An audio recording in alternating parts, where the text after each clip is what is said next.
নারী কিন্তু কখনোই তালাক দিতে পারে না, কখনো না। আপনি বলবেন হুজুর সমাজে যে দেয়, একটা সূরাতে তালাক খালি নিতে পারে, নিতে দিতে না।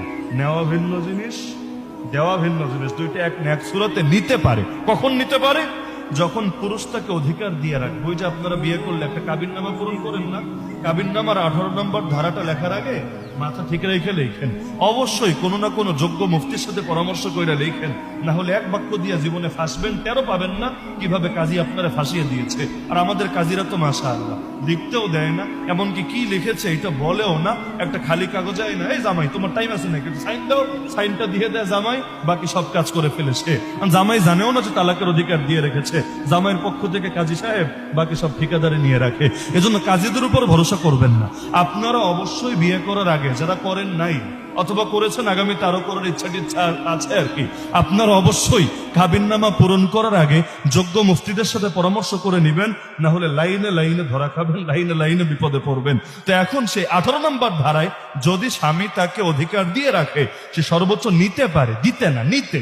আজকাল তো শব্দ বলে আমি স্বামীকে ডিভোর্স দিয়েছি। কিরে ভাই, তুমি দেওয়ার কে? স্বামীরা ডিভোর্স দেওয়ার কে? নারী দিতে পারবে না তো, আল্লাহ সুযোগই দেয় নাই। কেন জানেন? আল্লাহ যদি নারীদেরকে তালাক দেওয়ার সুযোগ দিত, প্রতিদিন সকালবেলা একটা করে তালাক দিত, রাইতে এসে আবার আমার ভুল হয়েছে, সরি আমার এবারের মতো মাফ করে দেন, মাফ টাফ চাই আবার শুধরায় নিত। এইটাই স্বাভাবিক। সকাল হলে জামাইরে পারলে ল্যাংডা কইরা ছাড়তো, একদম জাতির সামনে মিডিয়া টিডিয়া ডাইকে কান্দাকাটি কইরা দুনিয়া সবার সামনে বিচার টিচার দিয়ে অস্থির করে ফেলতো। রাইত আসলে আয় রে বাচ্চা নিয়ে কই যামু, আমার কপাল শেষ, আমার কি হবে, এই বয়সে কেডা আমার বিয়া করবে, আরে সারাটা জীবন কাটাইলাম তোমার লগে, এখন ঠেলে দিবে আরেকজনের দিকে, আবার দেখতে নি হতো। লাস্টে যে কত আনলিমিটেড হাজার হাজার লাখ লাখ কোটি কোটি তালাক হতো, আর বারবার এটা ফিরানো লাগতো, আল্লাহ ভালো জানে।